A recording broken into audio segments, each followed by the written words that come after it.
is Digital Voices with Beau Tiffany. Inspiring and providing real insight to our listeners with every story. Exploring deep stories behind every guest. Please welcome your host, Beau Tiffany. Well, it's Robert. Thanks for coming back on today. How are you both? Great. Thanks for having us. Yes, Absolutely. thank you. Well, always fun. We had such a great discussion last time, and so we're kind of going to pick up from there. Robert, do you kind of want to frame what we're going to be talking about today?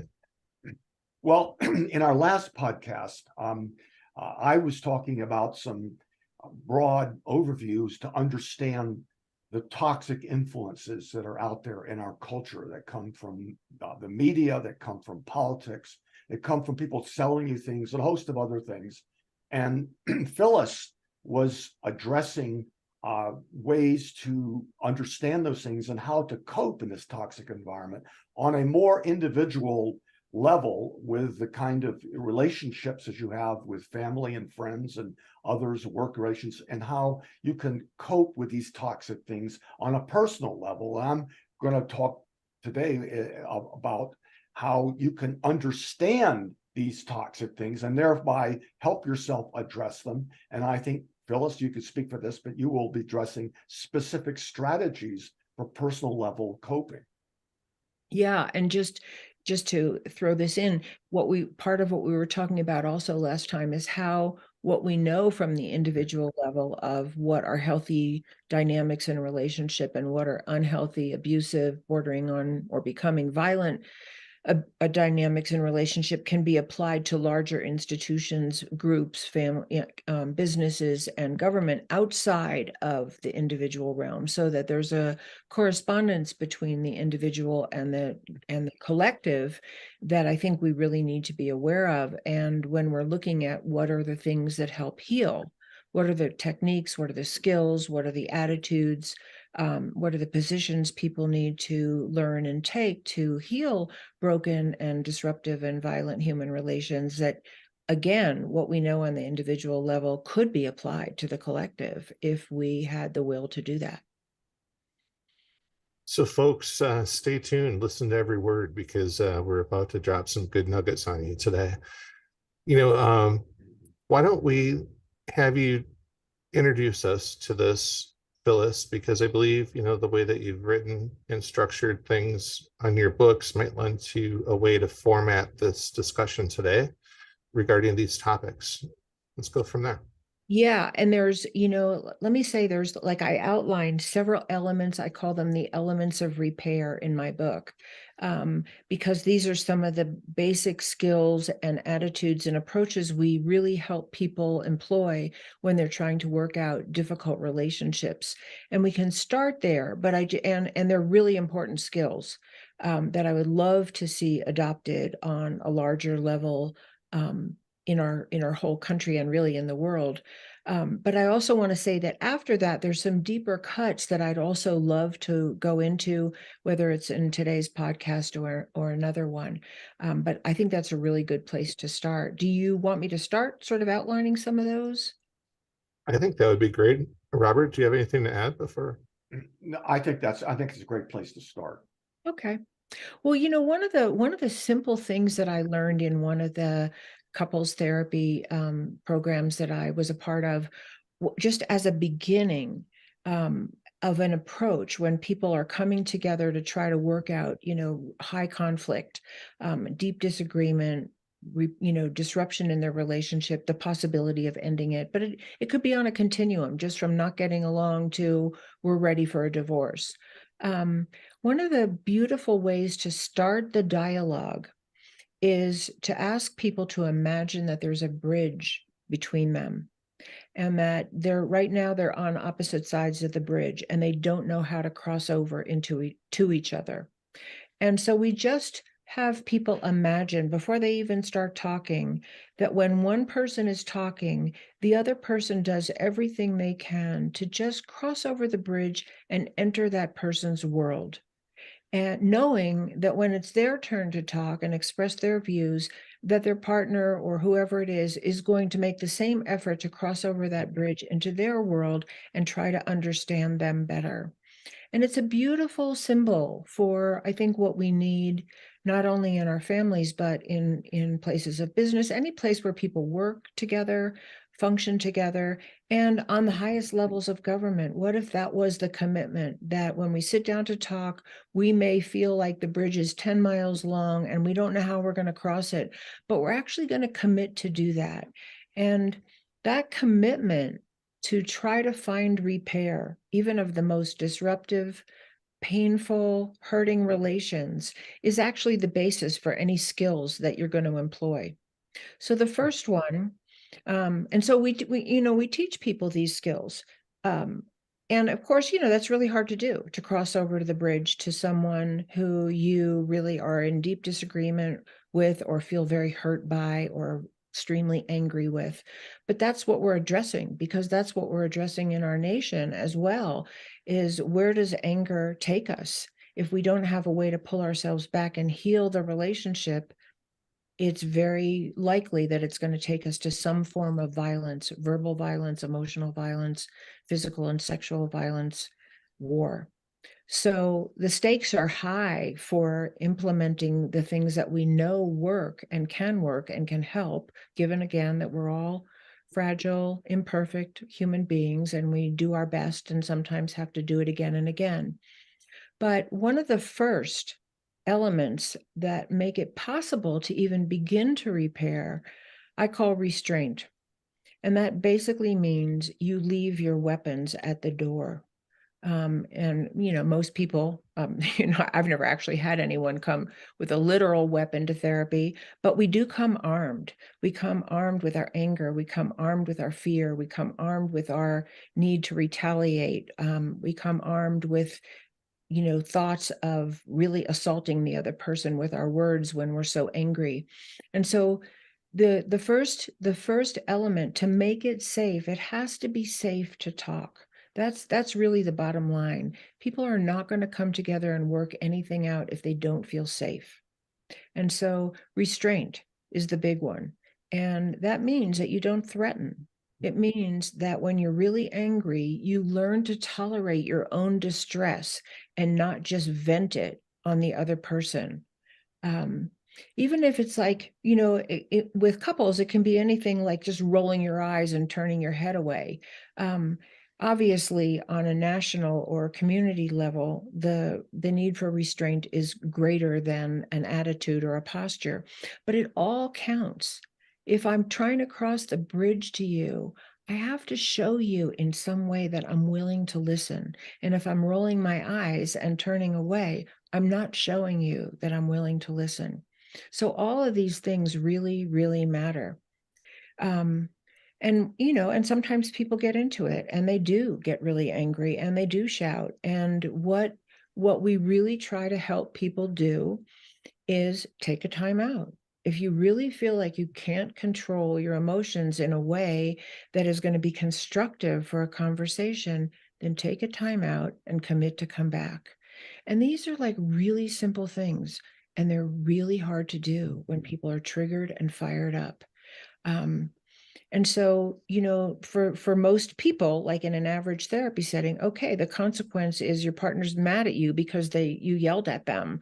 But when we're talking about, community, local, state, and national relations and international relations, restraint means we put down our weapons. And I know that this is a really controversial issue, and we can come back to this. But I do think that on the big scale, if we're going to make it as a human race, and I really believe this, we've got to disarm. So that's a huge topic, and probably open to many, many points of view. Certainly not something that's going to happen overnight, but that's how the individual, goes right to the collective when we're talking about what are the elements of repair. So before I go on to anything else, I want you both to totally chime in. Well, I think everything that you said was very thought-provoking. Robert, how do you see all that through the lens that you bring? Well, I think that this is a very interesting podcast in the sense that we're coming at this problem, basically toxic behaviors in our lives, toxic influences, and how we cope with that, how we deal with that with the people around us. And Phyllis is coming at this from an entirely different perspective, which is the individual level. But in a sense, I am too.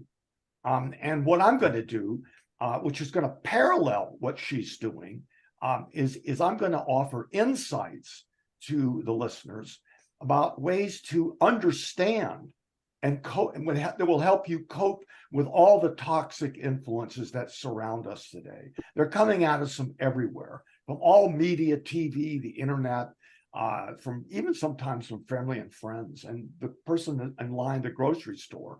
And so if we keep certain things in mind, we can better understand the source and the objectives and the nature of these toxic influences, and be able to cope with strategies that protect our mental health and enable us to be happy and to understand and not be derailed by these influences. And so I've got about 9 different insights to share today. And but I'll wait for the first one until Lois has had a chance to respond to this and maybe take on her next topic. Oh, I'm sorry, Phyllis. Why do I keep calling you? Oh, that's okay. I think we could all, talk about what the first one was if we want to.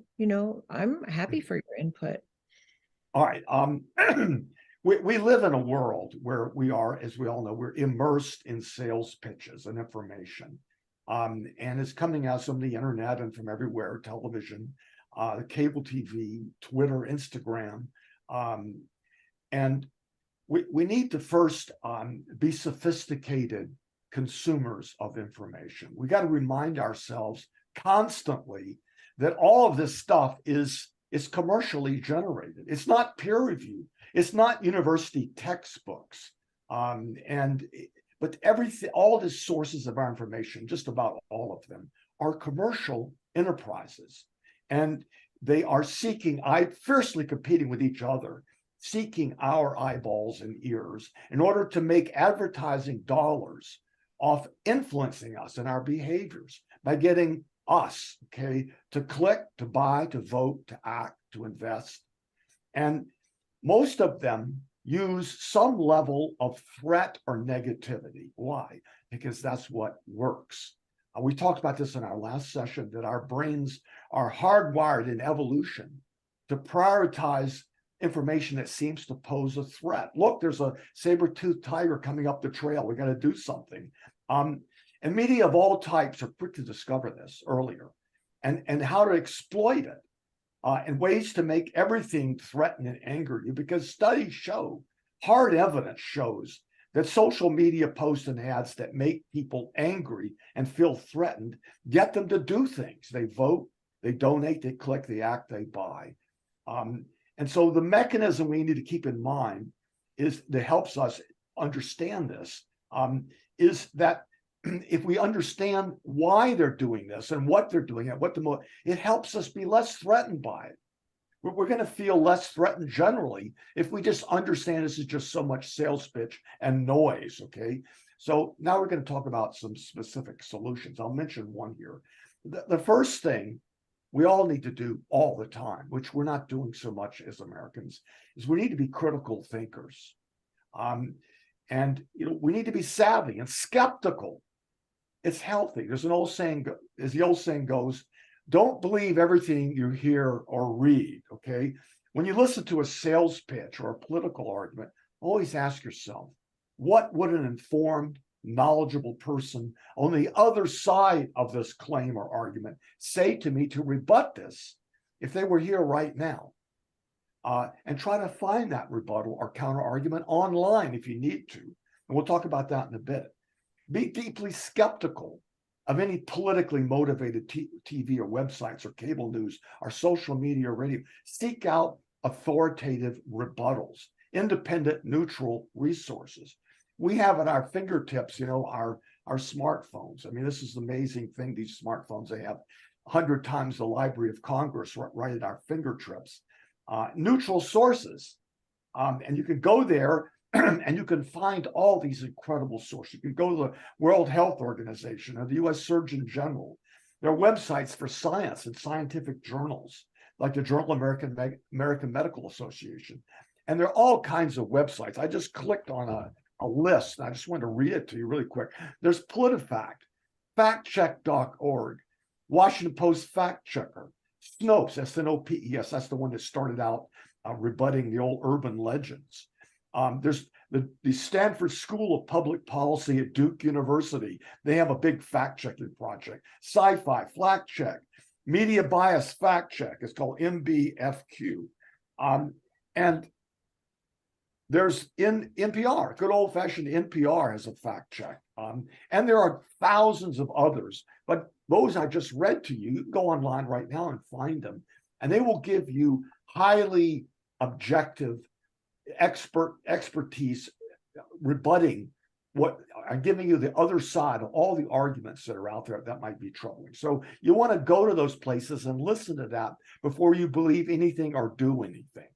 So I'll pause here, Phyllis, and let you take a crack at any of those or some other points that you need to make on your side of what people need to do to protect themselves. Because what I'm thinking, you know, from what you're saying, Robert, is that the elements of repair only work when, and they're hard to implement in any case, but they only work when there's a really strong motivation to actually repair a relationship and reconnect. And what you're bringing up is one of the things that, you know, you're talking about manipulation, basically. You're talking about, you know, finding ways to get people to buy or be influenced, but basically just to do your will, that has nothing to do with anybody's benefit except maybe the person who's doing the manipulating. So there's not really, in that context, the desire to manipulate others for gain, for power, for money, for influence, for sex, for just to have the feeling of domination, to, you know, displace them and take their resources, whatever the reason is.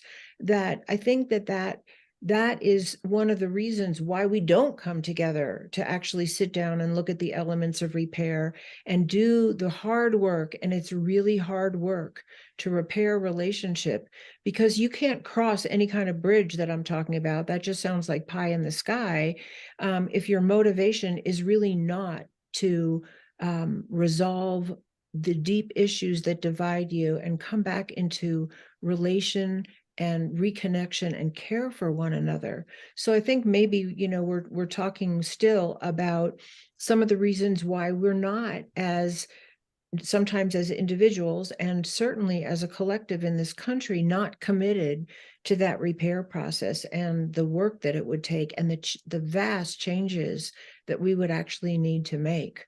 So I'll let you both chime in on that, and tell me what you think about that. I think it's a little early to jump into repair because we're still talking about some of the things that we need to identify and really call out, if we're even going to feel motivated to do that. Sure. Well, Robert? Well, you know, my insight here is that you know, the repair element you're talking about does require two people, just like it takes two people to go to therapy, and they both have to be committed to it.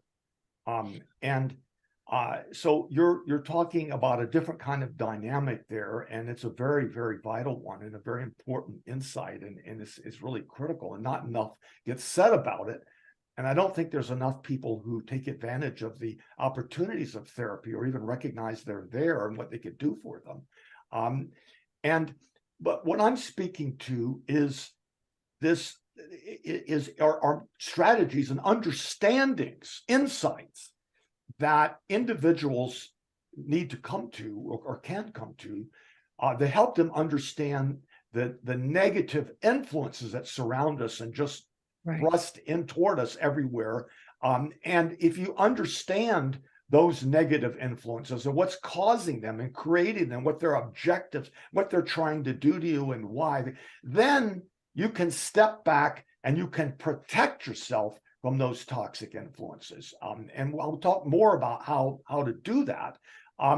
And that's a little different strategy. It's an important strategy to protect, because I think one of the reasons there's so much depression and so much anger out there today, and that has influencing the interpersonal relationships that come to you. But the reason people are angry and depressed in the first place is because of this extreme negativity and anger-inducing media that surrounds us. We're in a petri dish of hate that's around us. And it's very toxic for people. And if they understand it and they have these insights that I'm trying to share here, it will be less so. And I'm going to make the argument later here that actually things are pretty good. I mean, we do have our problems in society, but there's a lot of reasons for huge optimism about where we're going as a culture and about things that are going on. And individuals can take those to heart, understand the source of and just tune it out. And that's I'm going to give some insights about how to do that. But let me just make one quick retort to what Beau said about taking time out and to get health. And I think this probably speaks to your insights too, Phyllis. But I have a bunch of guys I go mountain climbing with, and a lot of them have these high-powered jobs with law firms and other things, and they work 90 hours a week, and they have families and everything, and they have a hard time doing that. Have to pull themselves away from all this, and they can't get their head out of their phone. And so I work on them hard. I say, look, if you come with me, give me 72 hours in the wilderness and climb a mountain with me, and when you get back to your office, I promise you that you'll be so productive and you'll be so clear-headed that it will make up for the 3 days you are gone and then some. And they don't really believe me at first, but when they go with me and they do it and they come back and say, gosh, Robert, I couldn't believe it. You were right. For a week, I was smiling and super productive and organized and efficient and clear-headed. And it came from that, taking that time off that you just mentioned, Beau.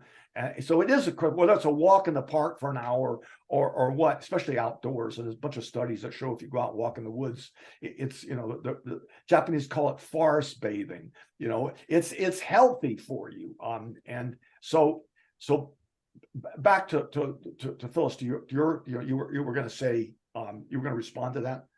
I was just going to say one quick thing, and that is you mentioned that what I was talking about was when, working with two people coming together and trying to resolve their divide. And I just wanted to add to that you can do this with one person. It doesn't have to happen with two people. Yes. Yeah. And I think this is really important because we need to know that individually we can all make a difference. Even if it doesn't feel like there's anybody in particular we have to work it out with in the moment, especially with some of these big issues. Like, I don't know how to work it out with the Supreme Court myself right now, right? But basically, what we work with on an individual level is I can change my part in any dynamic. If you goad me, if you bait me, if you attack me, or if you just look at me like, I'm stupid or I have nothing to say, I can still choose how I respond. I can work on my own sense of truth, my own self-esteem, my own part in this play that I really want to play, and tolerate the distress. Distress tolerance is a huge element in shifting the whole dynamic of whether it's individual or national. I can learn how to tolerate my own distress and choose how I want to be in relationship with you, whether it's I can, keep my calm and just speak my truth, whether I say, I really don't want to talk with you right now, I'll come back when you might be more open.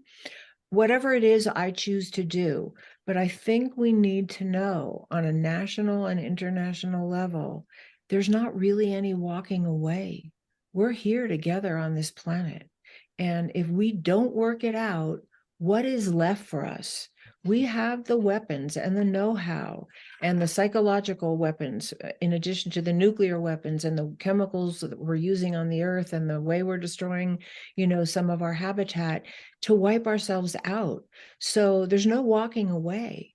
And to me, that is where we come back to the motivation. Like like there's something really at stake here in my own life to work it out with the people that I interact with because I care and I want to have a quality of life. But on the larger levels, what's at stake is I think the future of the human race. And that's what I would really like to communicate, because if there's anything that's motivating, it's that, for our survival mechanism to come in and be willing to do something that we're not doing now to survive. I hope that's the motivation and not just like, a negative view of life. I think it's motivating. Let's make this earth and the human race habitable and fulfilling and nurturing for us, ourselves. Well, We I, have these I, go ahead, Beau. we have these divides, and I think oftentimes we don't know where to align ourselves. Seeing the forest through the trees. Sometimes, we've alluded to in this conversation changing our perspective, or the zoom lens that we're using on our binoculars and how we look at things. I think, when you're lost in the forest of the trees, it's real easy to get a grasp of where you are if you can see the forest from a drone per se flying overhead, metaphorically. That distance, you can say, danger up ahead, or this is the path over here, or what have you. I think that creates a lot of frustration for people, and not knowing especially who to align with, because people tell us, oh, we represent one thing, and in reality they don't. I was watching this thing on mega churches and the power that they have over people, and the corruption, unfortunately, that also has walked hand in hand with a lot of these places, and the cover-ups. And it was just interesting to me. But on a societal level, people are, for whatever reason, there's sheep and there's shepherds. And Phyllis, you could break that down better, but we don't need to. The point of that is that the sheeple just want to know which way to go. Life's hard enough. I don't want to fall off the cliff. Just show me the path, and I'll follow everybody else. But if our shepherds are leading us off the cliff, and we're packed so close together that we can't, notice that we're falling off the cliff until we get to the very edge, it's a scramble then for your life. And I feel like that has some good metaphors to what's going on today. How do we see the forest of the trees? How do we identify who are Republicans, who are Democrats, what's a left, what's a right? Who do I align myself with? What are their values? What are their true values and true agendas?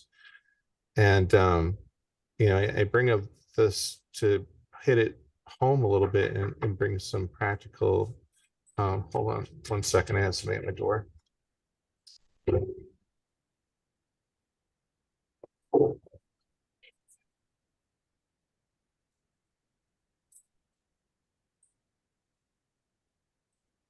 No, that's okay. Phyllis, so I had some cleaners that I didn't think were coming, and now they've shown up in between our podcasts. So can we just push pause on this and then pick up, because they're going to be scooting around and making noise, and I apologize. Sure. Wasn't planned. So Somebody's there that's going to be making noise in your office, or yeah, my cleaners came, so it's not on time.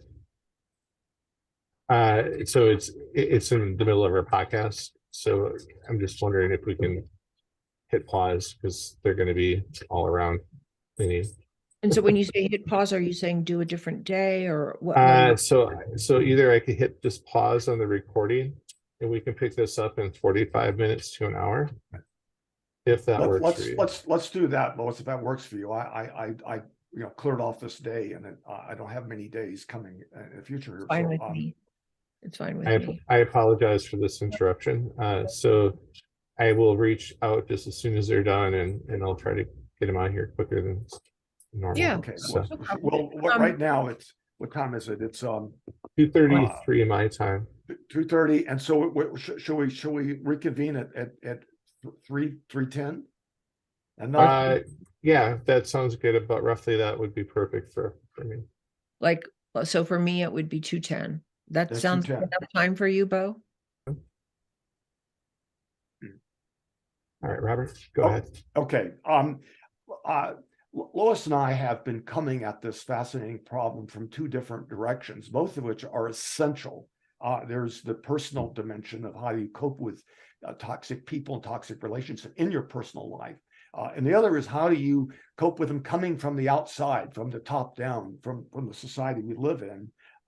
And what I've been trying to do is to provide you, the listener, the viewer, with coping mechanisms for the behaviors and mechanisms that are coming in from the outside. And one of the things that Beau said and Phyllis has both said is that one coping mechanism that's very healthy is to exercise our sovereignty as a person, and just say no. You walk away from toxic influence, walk away from toxic relationships. That's not as easy as that might sound, but that's very healthy to engage in that and not play that game.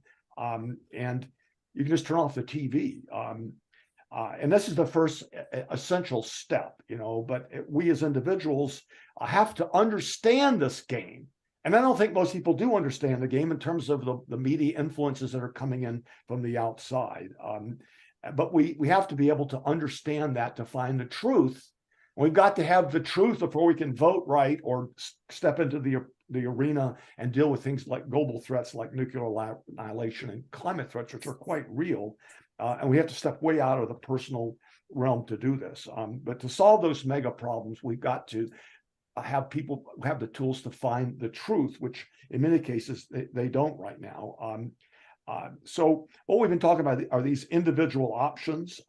And I think viewers will find these to be healthy and useful to go into their personal environments and use those and have these strategies and insights. And I want to jump back into our main topic here, just span it just for a bit as an example about misinformation and about the toxic influences around us. And it's a little off the exact topic, but the America and the world is awash in misinformation and disinformation. We all agree on that.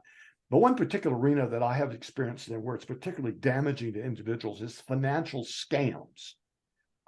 And I know this because I was a consumer class action lawyer in California, and I represented millions of people and for 30 years. And one of the most gut-wrenching things that I had to ever do was to interact with elderly people, decent, kind people who had been swindled out of their life savings. I had grown men cry in my arms. I mean, their lives were destroyed. They did not have the money to pay for their medication. They couldn't pay their rent.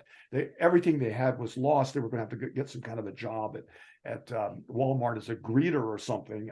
And they couldn't afford their own medicines. And how'd that happen to them? Okay. The same way it happens to huge numbers of other Americans in the political arena and otherwise. According to the FBI, there are millions of Americans swindled. There are hundreds of billions of dollars every year that are swindled out of elderly people. The district attorney here in my county had me go to retirement homes to speak to people because it was such a problem. And so how does that happen? We Americans are trusting people, too much so. And we do that without proper vetting. We're gullible.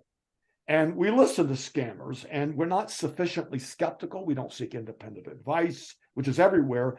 And we ignore the red flags that are festooned all over these fake scam investments.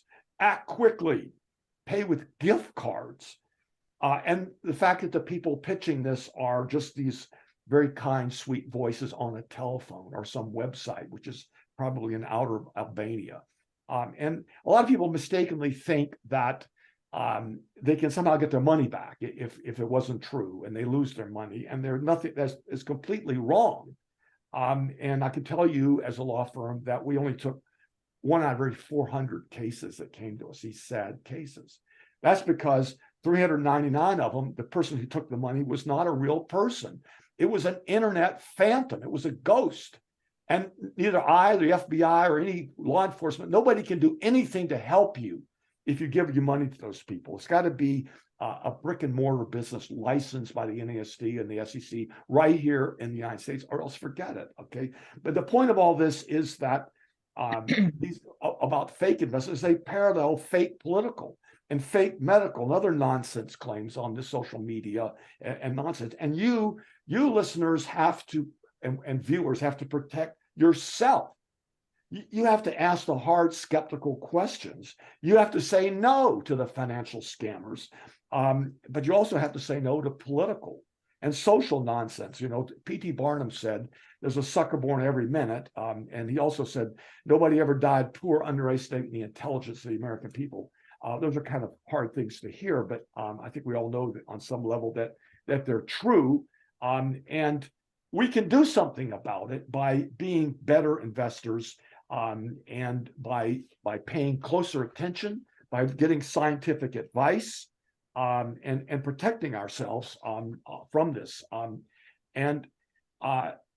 I think that we live in this amazing time now that's with science. Science put men on the moon, and in the past 200 years, it's raised 96% of the people in the world out of poverty. It's vanquished most diseases and misery that people live with for countless generations. Modern medicine saves hundreds of millions of children a year with vaccines. And it also cured many of the chronic conditions that have made our ancestors miserable since time immemorial. Like my wife recently had a hip replacement. She's jumping around like a 20-year-old, and she would have been hobbling around in pain as you know, for just 20 years ago. Science has largely vanquished witch doctors and witches and superstition that ruled the world for all time until recently. And it's largely, but sadly not completely, vanished these extremist positions. And science is now finding ways through fertilizer to feed the world, better crops. But there are still people today, right here in the United States, that will tell you that vaccines don't work, that climate change is a lie, and even that the earth is flat. We have to protect ourselves by not believing that and the similar things, and look at what science has done for humanity. It's just getting started. Put your faith there. Everything's going to be fine. Look and put your faith in science. So I'm ready to come back to pick up this topic here about options that we have to fix what's around us. I'm going to just go back to the original premise of my book, because that's kind of what underlies for me the discussion of all the specifics. And that is that I see all the things that you're talking about, Robert, as mental health problems. Mentally healthy people don't scam other people. They don't steal from them. They don't lie. And so I see it as a mental health issue, whether it's on the individual level or community level or a business level or a large corporation level or a government level, that essentially what we're calling political issues and ideological issues are mental health issues. And, you know, I meant to have it in front of me and I forgot, but I looked up, and I might have said this before, but I looked up the word politics and political, and politics, the definition that I came across was something like the process by which we come to agreement about how we're going to run our social order.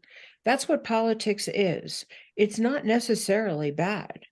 It's what we bring to it. It's the mindset, the beliefs, and the agendas that we have, how we look at other people, what we think we're entitled to, what we think is justified and not justified, and a whole set of other, elements that determine what our politics are.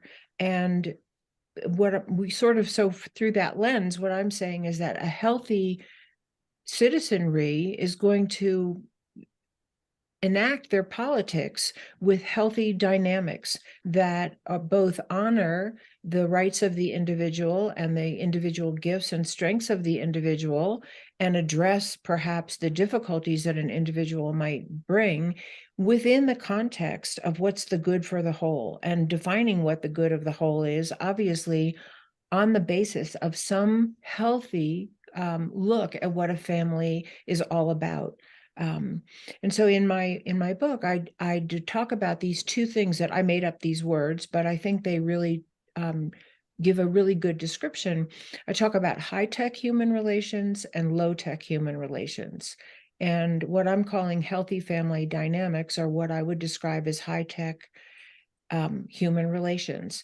And I use those words very specifically, I mean, very intentionally, because we're interested in technology. And I think the technology that we haven't really developed is our human relations technology. And so basically the foundation of high-tech human relations, the way that I describe it is it's composed of love and care and cooperation, and not only tolerance of diversity, but celebration of diversity, honoring the gifts of diversity, providing for everyone, sharing. And there's probably things I'm leaving out here.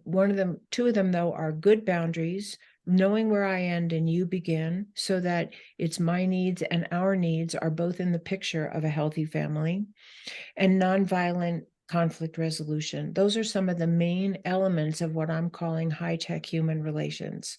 And low-tech human relations are the opposite. They're all the dynamics that you find in dysfunctional, neglectful, and abusive families: hatred, discrimination, alienation, lack of boundaries or overly rigid boundaries, not providing for everyone, and no commitment to nonviolence, whether it's sexual, physical, verbal, emotional, mental, whatever. And so those are the ways I distinguish them. And I think what we're looking at in our country is this severity of a mental health problem, that we've allowed low-tech human relations to be some of our governing principles, whether it's in our families, in our communities, in our houses of worship, or in our large corporations and institutions, and in our government. So I just want to keep representing that, because I think that that's my filter on how to understand what's going on. I agree with that, and I think that the problem is that it was a study recently shows that Americans today know less than they've ever known today. Now, when you ask them questions about civics and about when was the American Revolution, was it before the Second World War, they don't know. They don't know anything about our government. We had a U.S. senator from Alabama get up in the Senate the other day and talk about the two branches of government. I mean, how does somebody get there? So I think that in terms of solutions, what we need to do, and I used to have this joking conversations with friends of mine back when I was in college about, things that we should really learn in college. It was always a joke, how to change your oil and how to open a bank account and other things like that. But we need to teach in schools and otherwise healthy family dynamics. It was the term you used, healthy, Right. healthy friend. We need to teach that because people don't know it. Here's how you behave. Here's how you're supposed to behave to each other, and here's why, and here's how to solve conflicts, and here's how to do restraint. You were talking about. I mean, those things would be very valuable to high school kids. I mean, it would really be useful. Okay, at the same time we do that, we need to teach them critical thinking. Okay, how do you find the truth? How do you go on the internet where there's 200 times the Library of Congress? How do you find the truth there? And it's there. It's easy to find it. All these objective, big institutional websites that will tell you in simple terms what's true or not true about this particular issue. We need to teach them to do that. I mean, the problem is interesting in that we kind of assume that it's low-educated people that and largely there are a lot of low-educated, low-information voters that are susceptible to stuff. But I had lawyers come to me who had been scammed into investing in the German war bonds, gold bonds. That scam, it got a lot of people. And I had to sit down with them and say, wait a minute, you know that this and this, and how can you? And it was really hard to get to that. They had been penetrated and listened to the stuff to such a degree. And when there were questions about it, I'd raise all these things. Here's 7 ways why it can't be true. And they would go call these guys, who knows where they were in China, whatever. And they would say, well, this lawyer, a friend of mine, he says A, B, and C. What about that? And then write down what their rebuttal was and come back and read it to me. So if people had better critical thinking skills, we would be better off as a society all kinds of ways, and when the district attorney invited me to go to these nursing homes, the nurses would come to me and say, you can't believe, the scammers on the phone to these people all the time, and they talk to them, they listen to them. And, we have this terrible time trying to get them to tell this, these guys are scammers. They sound so nice, but there's a complete absence of critical thinking skills, and it affects our politics as well. And so I think one of the places to start is to get people to understand where the truth is.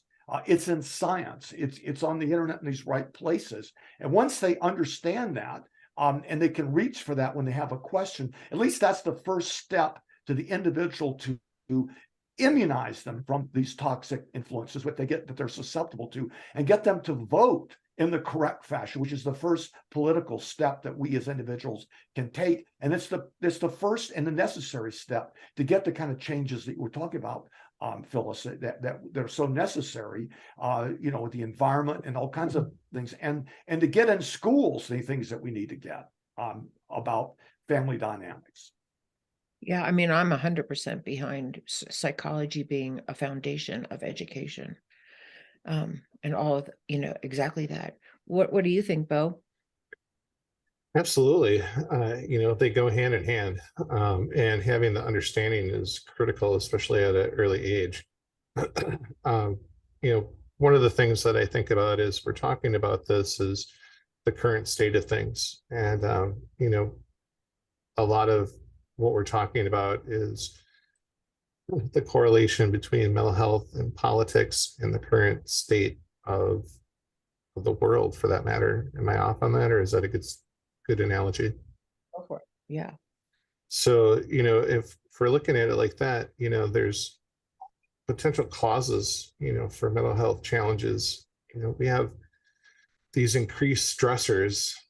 Modern life often involves, multiple stressors, such as work, financial, and family issues.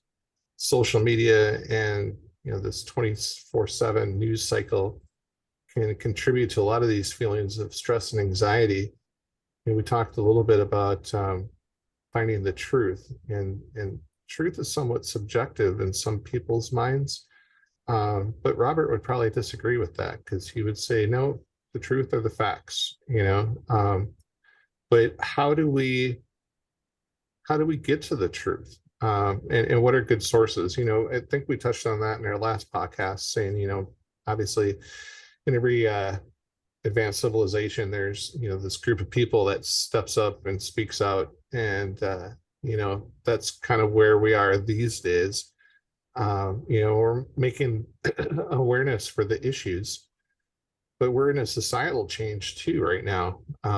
It used to be that minorities were minorities, but now minorities are becoming majorities. And as such, personal upbringings and beliefs and values are changing. When I was growing up and going to school and taking psychology courses, they talked a lot about how America was a melting pot of all these cultures. And, after the cheese starts to melt and really bind together, then it becomes that fondue that we're looking for, right? And that's kind of where we're at right now. So we have all these factors coming into play, and we could talk about a variety of angles, but number one is mental health. And I think what I want to have our listeners take away with is understanding things in a way that is understandable, seeing the forest through the trees. Because often we're not even understanding how to look at things these days. That's part of the tactics that they use.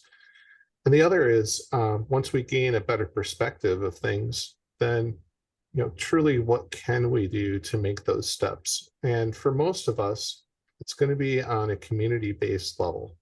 But I also want to inspire community leaders and also people in politics that might come across this, that are representing or in Congress, what have you, that this needs to start with them too. And we're having a changing of the guard with this older generation that's really served 30, 40 years within their positions. And now, age is taking them out, and they're being replaced. But with that comes new ideas. So how do we take advantage of this, Robert and Phyllis, in this current change of the guard, if you will, so that we can address some of these issues, and these people can look out for the better interest of us? Well, I think that, I'm passionately believe that the truth is not subjective. It's never been subjective. And I think I mentioned last time that I'm a great fan of Thales, Thales, who was a Greek philosopher was born in the 7th century BC. And he had this theory that we should frame explanations of the world around two things only: reason and logic, and evidence. Reason, logic being one, and evidence, facts, being the other. And that was later called philosophy with a capital P, and it served us very well. It's the foundation of science. And really, when you start going away from that and believing things for which there's no evidence, you're really heading into madness there. And so I think that we need to teach that better in school. We come from this tradition of capital P philosophy. There is truth, and 2 and 2 is 4. It's always been 4. It'll always be 4. And so there isn't these subjective things. Now, I'll give you an example of that. I think we touched on this last time. And that is, the pollsters have shown that for decades, if you go out and ask people, how are things in your personal life? The great majority of people say it's pretty good. And they say it now. And they've said it pretty much the same for 40 years. And then you ask that same person, well, how are things going for the rest of the country? And they'll say, oh, horrible. We're going to hell in a tar paper gondola. I mean, it's just terrible for everybody. And that percentage has grown hugely in the last, especially since the pandemic started. People perceive through their media filter that things are terrible for people out there, and things are going terrible.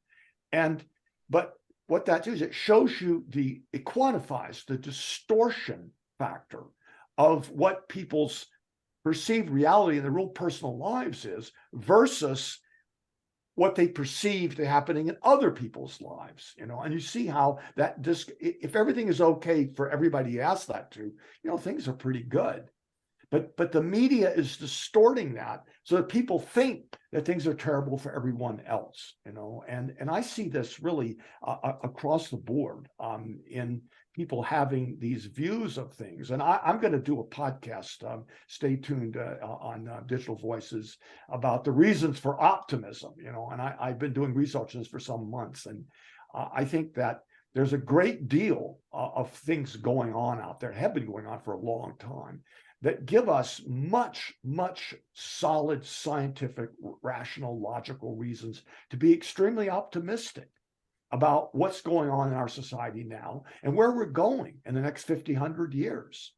And it's just not talked about. And there's a whole series of things that are going on that'll help us solve the climate crisis, from populations going down. All around the world, populations are going down. And populations are pollution. Every time you have a person, every time they go around, they move, they eat, they're consuming energy and polluting the world. Well, as they get less and less of them, that will solve problems. And we're having the dematerialization. It used to take 120 grams of aluminum for a beer can. Now it takes 10. And across the board, we're using less and less resources to do more and more.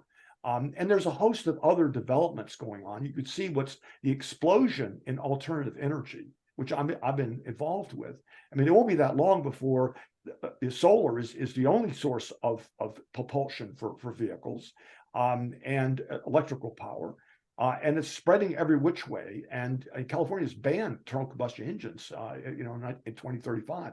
So 2045, I'm sorry. So we'll see within a generation, we're going to see this vast change take place. Technology saved us from the overpopulation bomb that Malthus wrote about. That food was going up exponentially, the food growth, but food was going up linearly, but population exponentially. And so under his calculation, we would have all starved to death about 1985.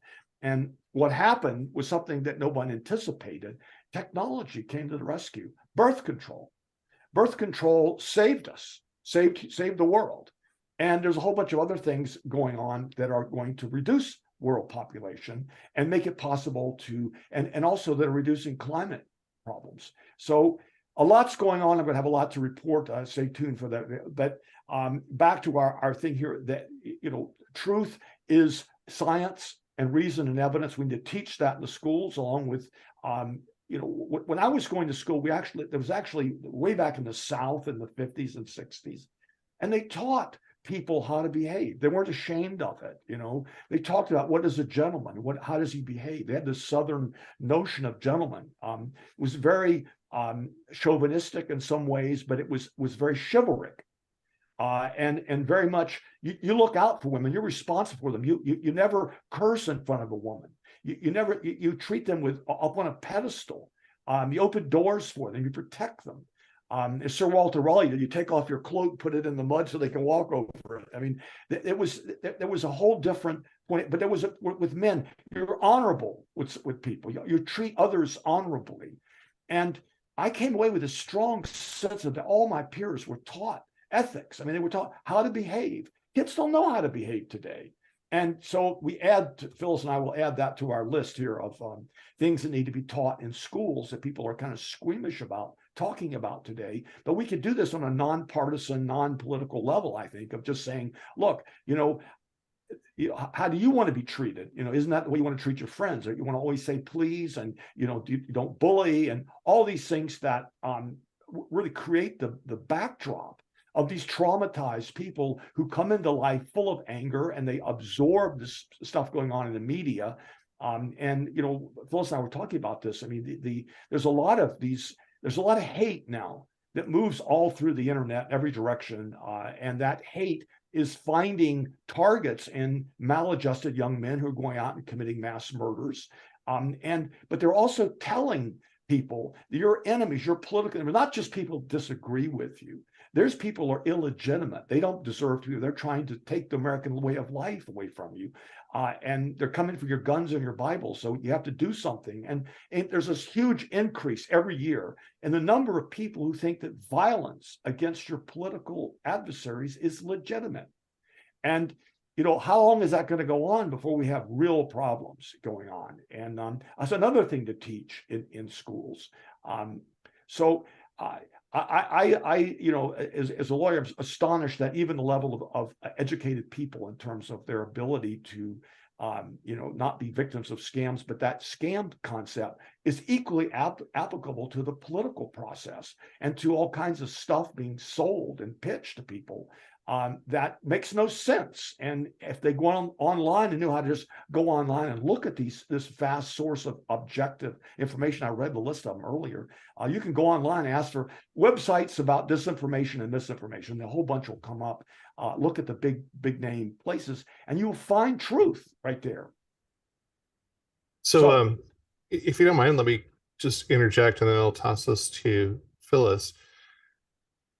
You said that, for the vast majority of people, they think people are doing pretty good. I think it depends on where you're from. Regarding economic prosperity in the US, granted, it's one of the wealthiest countries in the world, but the wealth divide it's so greatly unevenly distributed that people don't quite understand that part of it. The top 1% of US families earn on average 25 times what families on the bottom 99% do. That has a huge impact on, our middle class has shrunk. The average income for our middle class has shrunk quite substantially. And so I don't know as if everybody is doing as great as you think, if depending on what side of the fence you're looking at and where you might be located. If I could just comment on that, Beau, what you're saying is true. Okay, there's this enormous concentration that's gone on in the last few years. It's concentrated wealth in this tiny number of people. But the public perception, the perception of people is not kept up with that. I mean, I read an article today that said the great majority of people in the United States think of themselves as middle class. Even the poor people think of themselves as middle class, and the rich people think of themselves as middle class. Everybody perceives themselves. And even those poor people who are in the bottom, you ask them how they're doing, they look over at their neighbor and the guy across the street, and they say, I'm doing good. I appreciate that, but that's not the world I live in. That's not the community that I'm from. And I think that there's a huge disparity between most rural cities and towns than that of perhaps the capitals of each state, if you will. So, and I don't want to argue about that. I just thought that needed to be probably said for listeners, that are saying, but wait. Go ahead. So there's also the idea of truth, and I believe the truth is the truth, but there is objective truth, which I think is what you're holding to, and then there's objective truth, and then there's subjective truth, and that subjective applies to areas like ethics and aesthetics and aspects of personal identity. And again, because we're in this melting pot that's starting to homogenize finally, that becomes a tricky area. So that's kind of what I wanted to just highlight, and I wanted to kind of hand this off to Phyllis for her thoughts on that. Yeah, I was going to kind of talk about that too. I think there are different ways of looking at truth, and certainly you want the objective facts. You want to know how the engine runs, and you want to know, if there's a disease in the liver, you want to know what treats it and what caused it. But I think in terms of human relations, it's more complicated than that, just because reason isn't the only thing we run by, and people have beliefs about the facts, even about the facts. They have different varying beliefs. So I don't know what the best example is, but something that's on my mind is, the people who enslaved the Black people believed that they were entitled to do that. For them, that was a truth. They were entitled to make use of other human beings for their ends. And I think it goes along with a certain belief in might equals right, and other things, that there are inferior people and superior people. So that might not be a fact that science can prove, but these are things that people believe are the truth. And to the extent that they believe certain things that are the truth, that are inhumane, that are what I call low-tech human relations or abusive dynamics, they're running us. And a simple fact about that a Black person has the same bodily makeup as a white person isn't going to influence that, as far as I'm concerned. So I just feel like, and just to highlight something that Robert said about there's a lot of good news, I think one of the pieces of good news is that we're talking about mental health. I think one of the pieces of good news is that we're saying what's going on with us psychologically, that we're treating people the way that we do. And, to sort of highlight what you're talking about, Beau, about it looks different from different communities. I just saw this really powerful interview with a man who had been a Black man who had been knowingly falsely incarcerated for a murder they knew that he didn't do it, but they were just going to incarcerate a Black man for the murder. And he spent 30 years in jail. And there was this fantastic attorney who's committed his life to freeing people who are falsely incarcerated. And the podcast that I listened to of this man speaking of his experience, and both the lawyer and the man who had been recently freed, revealing, what they called the details of what they, I think, very rightfully called the industrial prison complex. Yeah, what was it? You know what I'm saying? Industrial prison complex, yeah. Right. And how massive it is, and how targeting it is to Black people and people of color, and how much profit is involved in keeping people in prison, putting them in prison, keeping them in prison.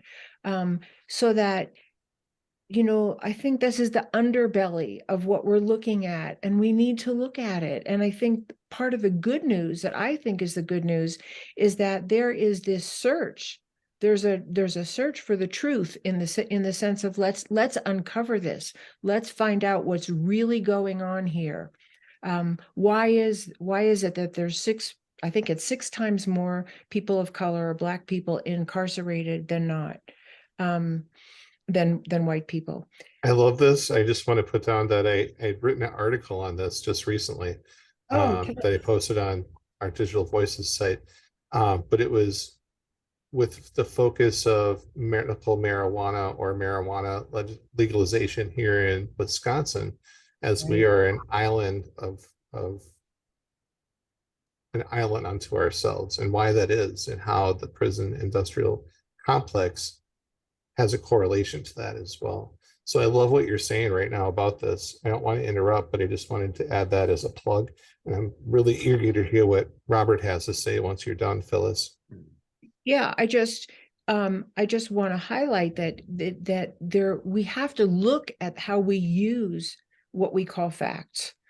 Facts are absolutely important, but some people would say that's fine. These people are bad. They don't deserve to be free. And we can use them any way we want. And if we make a profit off it, great. And that's their truth. So that's what I would call a subjective truth. And for me, again, I'm probably going to sound a little bit like a broken record, but I think we have to come back and look at, is this mental health? And not only is it not mental health, in my point of view, to enslave people and to falsely incarcerate them. And he talked about all these stories about young Black men who stole $200 and they were sentenced to 70 years in jail. And one of the things he said was exactly what I said in my book, and which I really believe, is that there are probably very few people who need to be incarcerated. They're the people who we don't know how to treat, who we don't know how to help, control their behavior so that they wouldn't be a danger to others. And that the vast majority of people need help. They need help to have adequate resources, to have good jobs, to have adequate housing and medical care. He talked about there were 7 boroughs, I think, in New York. I think the man was from New York, where this vast majority of the prison population comes from. And they're all these very underprivileged, deprived, poor communities where there's no help.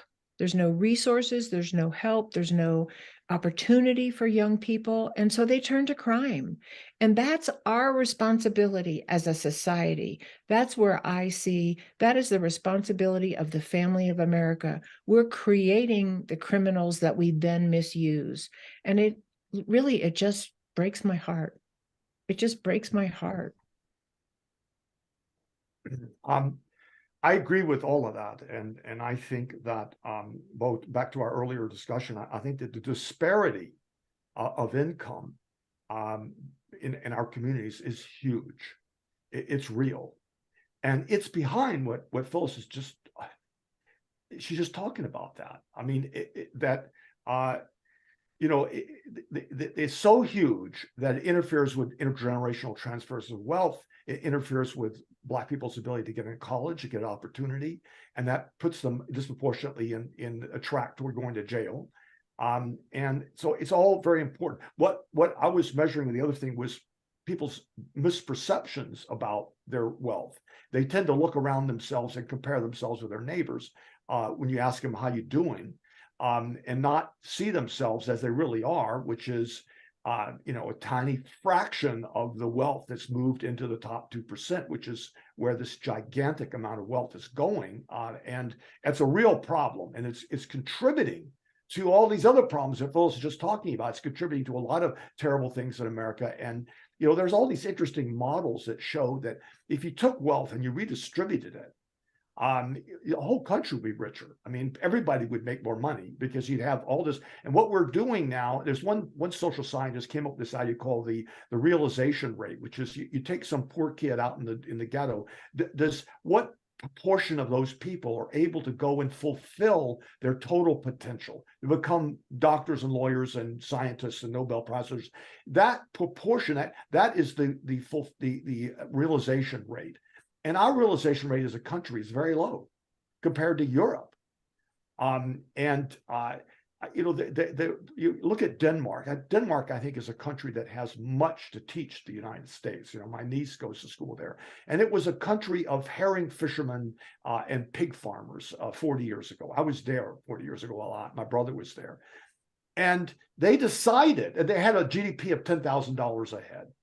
And they decided they were going to invest in themselves. And imagine what would happen if Russia, if Putin had done the same thing, So they started paying their kids to go to college, okay? Not free tuition, paying them. My niece gets $1,000 a month to go get this degree they want her to get. And so what happened after 40 years? The GDP soared to $68,000. It went up 18% a year. And they're going to soar past us right now. And our GDP is just a little over 70,000 GDP. And so they're right behind us, but they're gaining on us, and they're going to go soaring right past us in this decade because they invest in themselves, because they have this model of society, the one, Phyllis, you were talking about, that everybody needs to participate. We need to make opportunity available. The realization rate there is nearly 100%.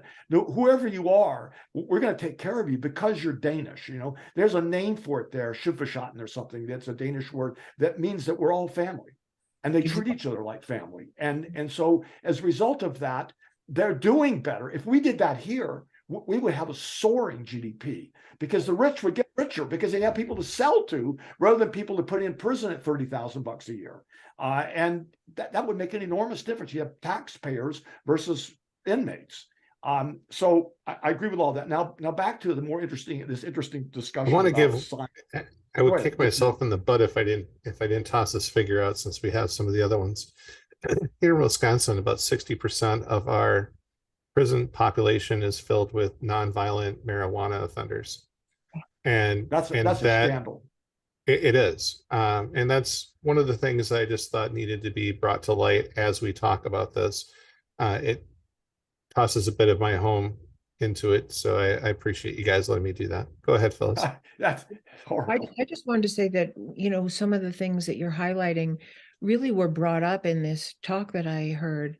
One of the things that the man who was recently released from prison said, that he said there's a vast amount of intelligence and expertise and talent and creativity in the prison.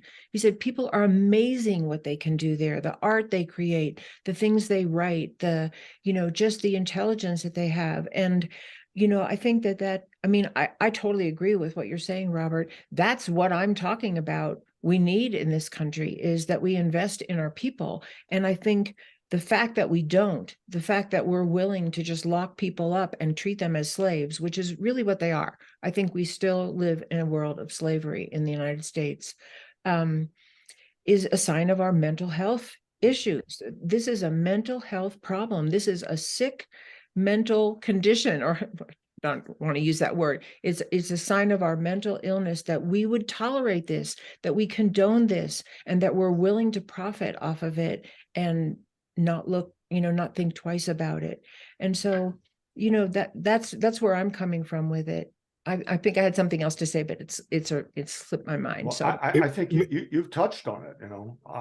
That disparity that Beau talked about. I mean, there it is, and it's not just prison population, which is horrid, right? But it's their incomes, like Beau was talking about. The fact that they have is such a disproportionately small amount of income is feeding that prison population. 100%. Yeah. So. Yeah, go ahead.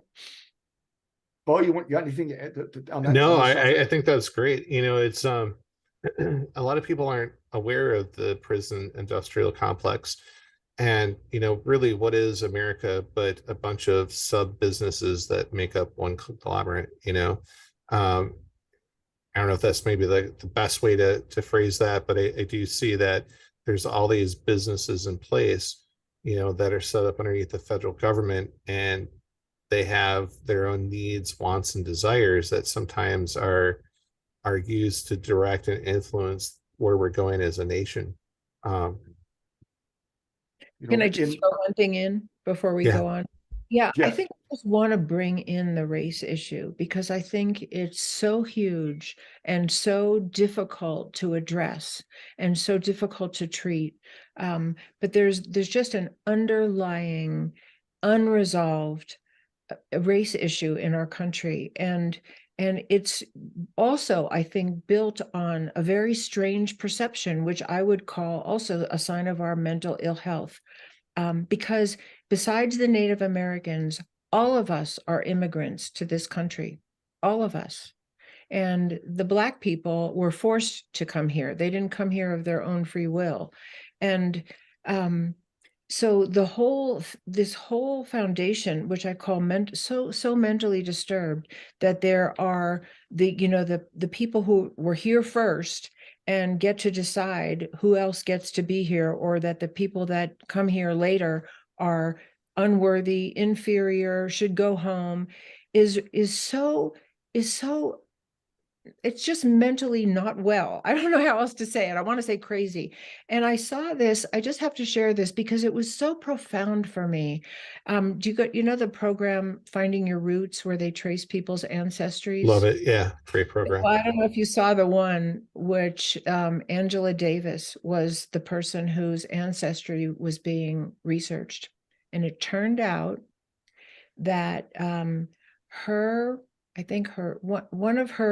one of her close relatives, distant relatives, was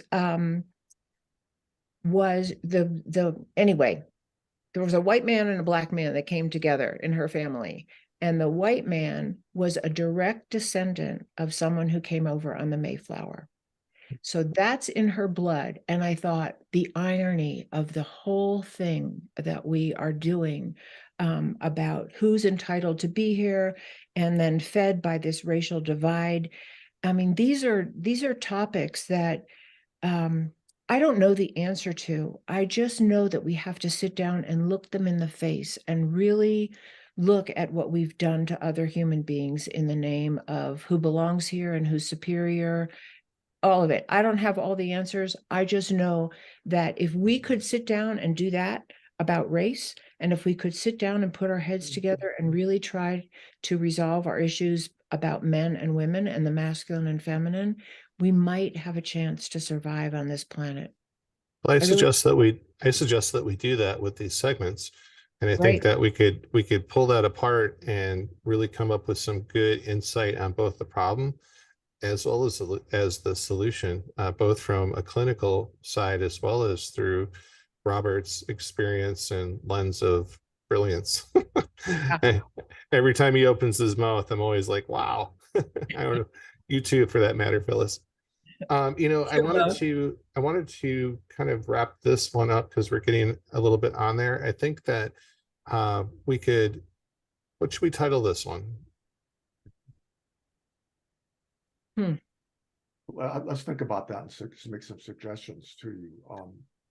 Well, and it might be a way to help us focus on how to end this, recap what we talked about and bring that into a Maybe the multi-dimensional search for truth, because it has many dimensions, and that's sort of what we're revolving around. I like that too. For truth and for solutions, Yeah.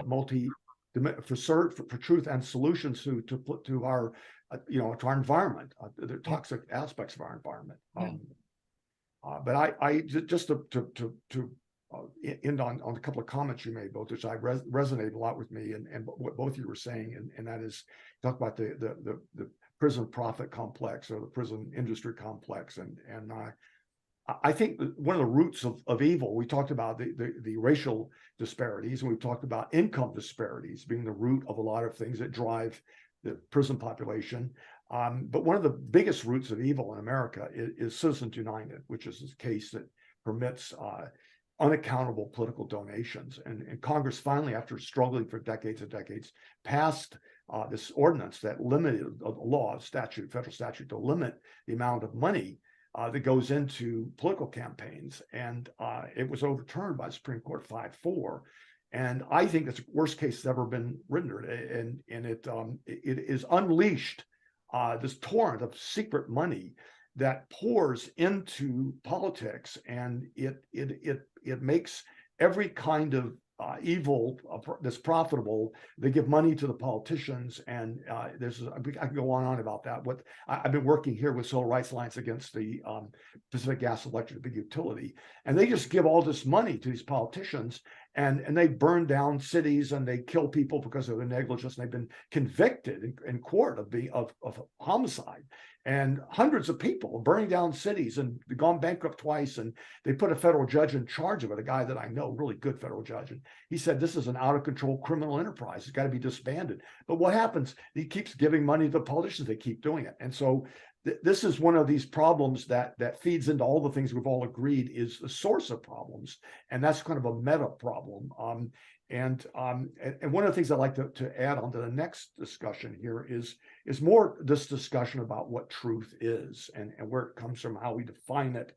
Thales and the British empiricists, a group that came along, and they said, let's define truth by talking about mathematics, which they call tautology, is the truth. 2 and 2 is 4. Okay, and there's empirical truth, which is science.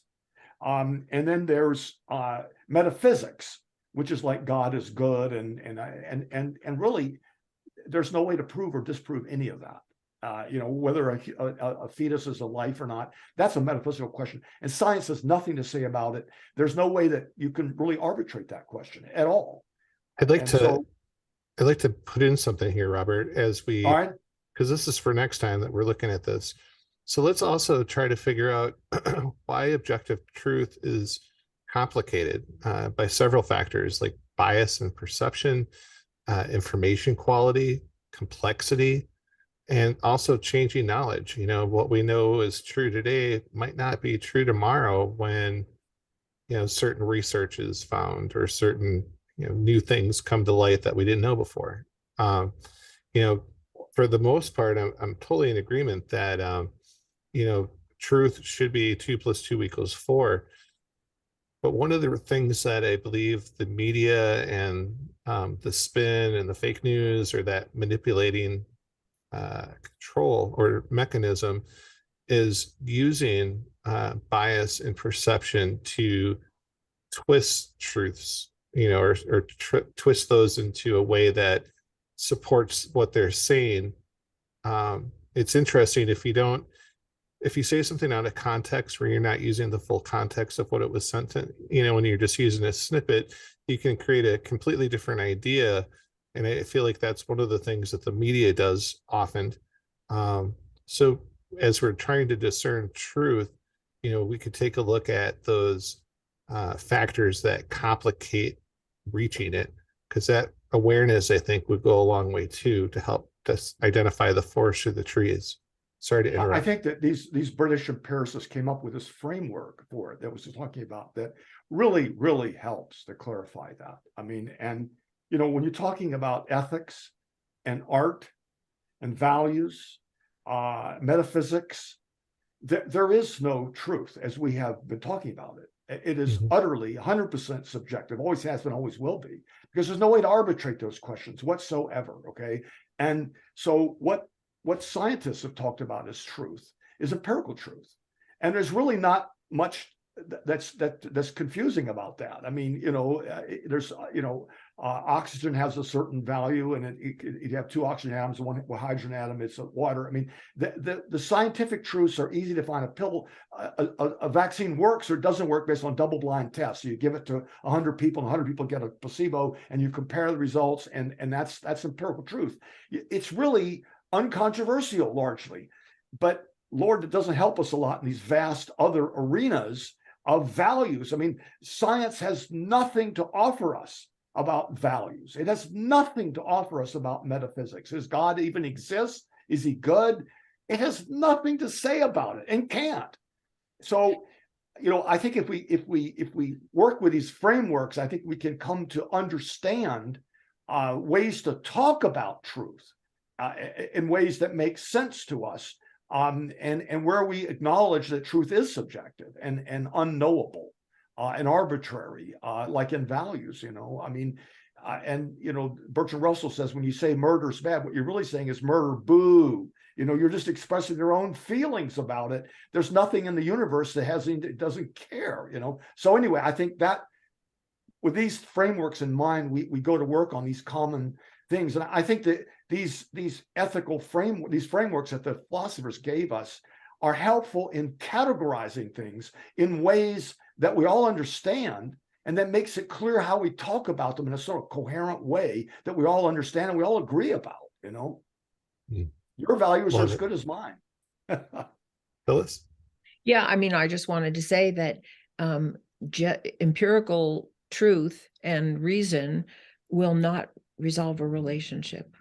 They're needed, but they won't resolve a relationship. We have to work with the other parts of our human experience, which are our values, which are our conditioning, which is a huge part of it, and the things we've come to believe, and the coping mechanisms we've adopted, and our worldview of what we expect from other people and what we expect from ourselves. I mean, the list goes on and on. What's acceptable behavior? What's not? How should men and women treat each other? I mean, we could just make 100 columns here. And so we need the empirical, we need the science, and we need what I'm going to call high-tech human relations to deal with all the rest of our human experience, which determines how we relate to each other, which determines, are we safe for one another? Are we creating a safe world that will be sustainable? I love it. I think that's a good spot there. Yeah, it's a great spot. It's a great spot. You're absolutely right. The ethics and those values you were talking about are things that, if we understand these distinctions, science has a lot to offer, and it can help us in many ways if we understand what it can do and what it can't do. And what it can't do is it can't do, like what you were saying, it can't go in and solve these human problems, which are going to be our problem. And that is an essential part of all the puzzle we're trying to get our hands around here. Right. Yeah. Folks, listeners, I hope you're as appreciative as I am to have these great minds here on Digital Voices talking about these issues. I thank you both for your time for this insightful podcast, and I look forward to our next ones. Until then. Thank you. Always fun. This has been Digital Voices with Beau Tiffany, exploring deep stories from real-life guests with real-life experiences, providing insight to our listeners with every story. Stay up to date on future podcasts by bookmarking Digital Voices with BeauTiffany.podbean.com and follow Beau on social media by searching Digital Voices with Beau Tiffany. Have an idea for a future story? Send your idea to acrmadison@gmail.com. Until next time, grab life by the horns and keep inspiring others.